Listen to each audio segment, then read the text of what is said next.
Factors affecting the ionic conduction या electrolytic conduction, ठीक है, जो इलेक्ट्रोलाइट्स में कंडक्शन होती है which is due to ions, तो वो जो आयनिक कंडक्शन होती है कौन कौन से फैक्टर्स उनको इफेक्ट कर सकते हैं। तो फर्स्ट फैक्टर जो है that is the nature of electrolyte, ठीक है, तो first factor is nature of electrolyte.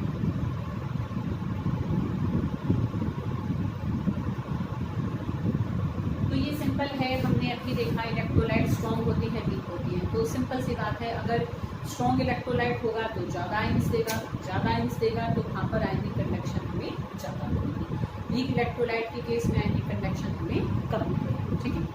Next है हमारा size of ion and it's solution.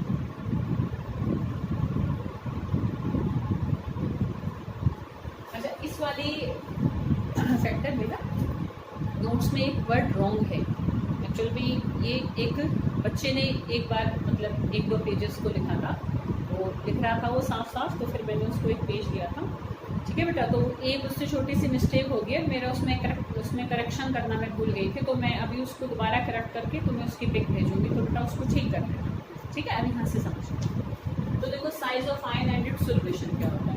अच्छा खुद सोचो कि आयन का साइज इतना, अच्छा कोई भी चीज़ जब चलती है तो छोटी और हल्की चीज़ जल्दी जल्दी से चलकर चली जाएगी, और भारी चीज़ को देखो चलने में टाइम लगेगा। अब भाई जब हमारा जो कंडक्टिविटी है वो बेसिकली मूवमेंट पर, चार्ज पार्टिकल की मूवमेंट पर ही तो डिपेंड कर रही है, तो मूवमेंट अगर स्लो होगी तो कंडक्टिविटी भी क्या आएगी, कम आएगी, और मूवमेंट अगर फास्ट होगी तो कंडक्टिविटी भी क्या आएगी, ज़्यादा आएगी, है ना। तो इसका मतलब अगर हम कहें कि आयन का साइज जितना छोटा होगा उतना ही आयन की जो कंडक्टेंस है, जो आयोनिक कंडक्शन है आयन की, वो क्या होगी, ज़्यादा होनी चाहिए, ठीक बात है। पर जब हम किसी आयन को पानी में घोलते हैं, ठीक है, तो वाटर मॉलिक्यूल क्या करते हैं, उसको चारों तरफ से घेर लेते हैं। देखो मैंने सॉलिड स्टेट में भी तुम्हें बताया था कि आयन्स गेट सॉल्वेटेड, ठीक है, या हाइड्रेटेड अगर पानी है, जैसे कि लिथियम आयन को हमने पानी में घोला, है ना, तो लिथियम पॉजिटिव होता है, तो वाटर मॉलिक्यूल ऐसे इसको चारों तरफ से आकर अपने को डेल्टा नेगेटिव के थ्रू घेर लेंगे, ठीक है, समझ सकते हो।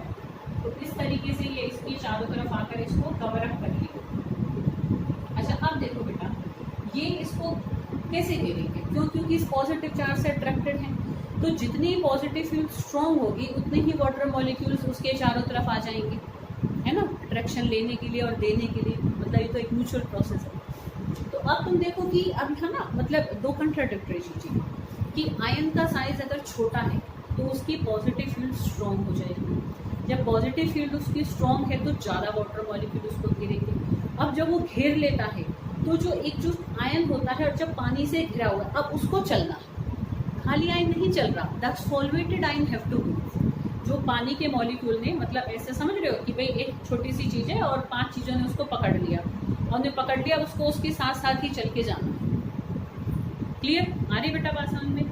तो अब तुम देखो, अगर मतलब जैसे एक लिथियम आयन और एक सोडियम आयन है, सोडियम आयन का साइज बड़ा होता है लिथियम से, तो अगर ये दोनों खाली आयन ही होते तो ये तेजी से भाग के चला जाता और ये थोड़ा सा धीरे चल के जाता, because it is of larger size than lithium.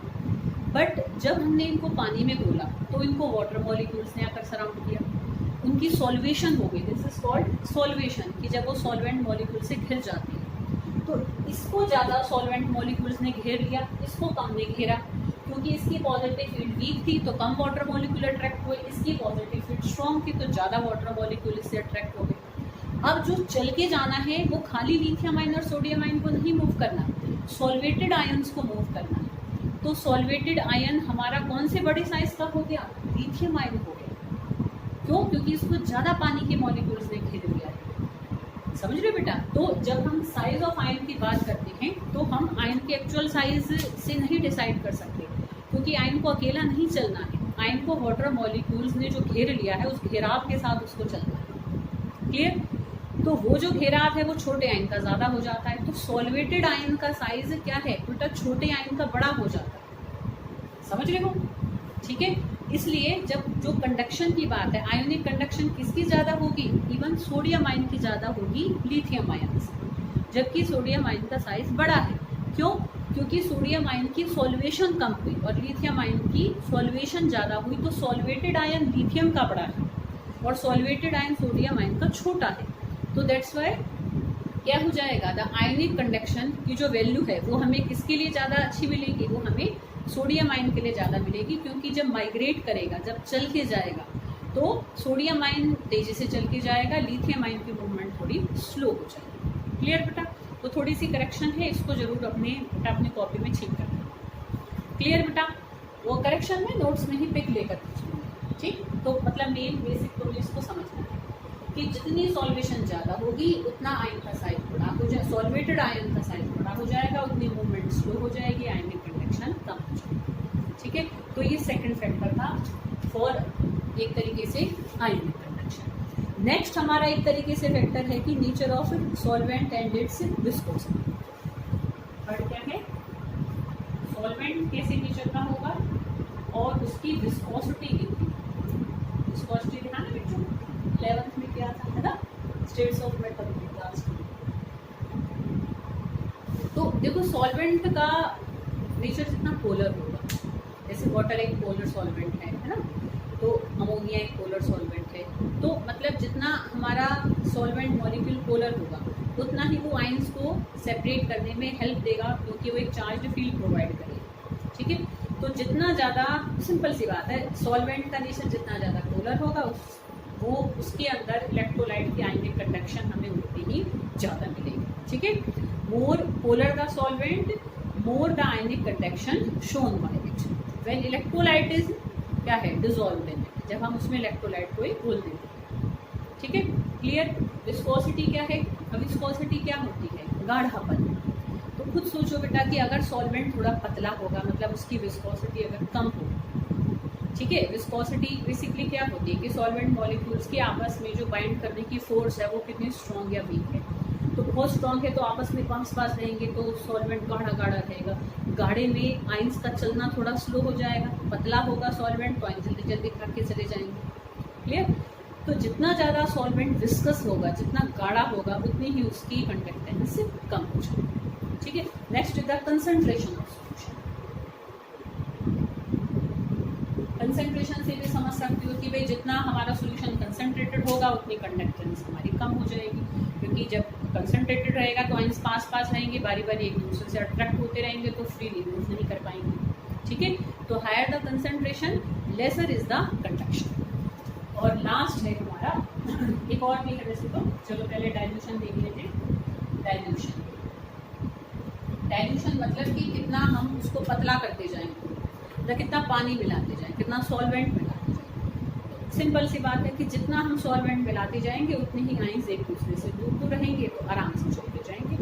तो more the dilution higher is the conduction. ठीक है, more the concentration lesser is the conduction, more the dilution higher is the conduction. दोनों ऑपोजिट तो है भाई, इससे तो कोई चीज़ गाढ़ी हो रही है और इससे चीज़ पतली हो रही है, तो जितना पतला रहेगा गोल उतने ही आयंस को जगह आराम से चलने के लिए ज़्यादा मिलेगी, तो हम बाकी चलते चले गए। ठीक है, अच्छा लास्ट है टेम्परेचर। टेम्परेचर सिंपल ही है बेटा कि भाई देखो बड़ी सीधी सी बात है, जितना हम टेम्परेचर बढ़ाएंगे उतनी जो फोर्सेस ऑफ अट्रैक्शन हैं वो वीक हो जाएंगे, उतने आयंस जल्दी से एक दूसरे से अलग हो जाएंगे, जितने एक दूसरे से जल्दी अलग हो जाएंगे उतने ही जल्दी से मूव करके एक जगह से दूसरी जगह चल जाएंगे। तो more the higher the temperature more is the conduction. So these all are the factors which can affect the ionic conduction.